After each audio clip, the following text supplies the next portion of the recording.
మహాగఠబంధన్ 90 గెలుస్తుంది, అదర్స్ 10 వరకు గెలుస్తారు అని చెప్తున్నారు. దైనిక్ భాస్కర్ మరొక అప్డేట్. దైనిక్ భాస్కర్ కూడా ఎన్డీఏకే పట్టం కడుతున్నారు.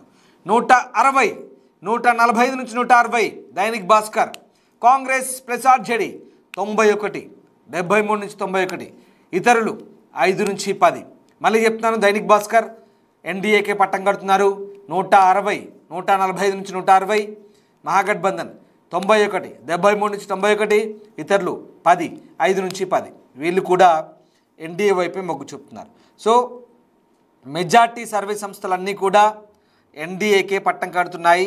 ప్రజలంతా కూడా ఎన్డీఏ వైపే మొగ్గు చూపుతున్నారని చెప్తున్నారు. మరి బీహార్లో ప్రజలు ఏం ఆలోచిస్తున్నారు? బీహార్ ప్రజలు ఈసారి బీహార్ యుద్ధ భూమిలో ఎవరిని గెలిపిస్తున్నారు? ఒకసారి మనం అంచనా చూసుకుంటే కనుక దాదాపు అంచనాలన్నీ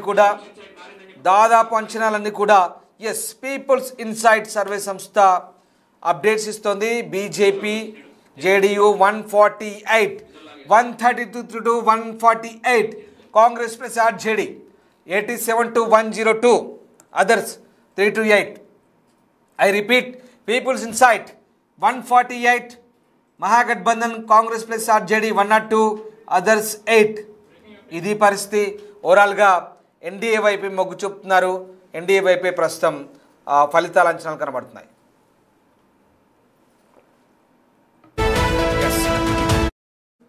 జూబ్లీహిల్స్ ఎగ్జిట్ పోల్స్ స్క్రీన్ పై చూస్తున్నాం. స్మార్ట్ పోల్ చెప్తోంది జూబ్లీహిల్స్ సంబంధించి ఒకసారి smart pole.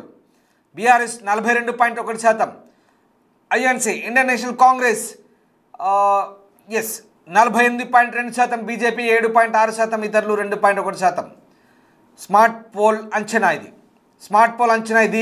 BRS 42.1%, Indian national Congress INC 48.2%, BJP 7.6%, ఇతరులు దాదాపు 2.1% ఈసారి గెయిన్ చేయబోతున్నట్టుగా స్మార్ట్ పోల్ అంచనా. Right, move on.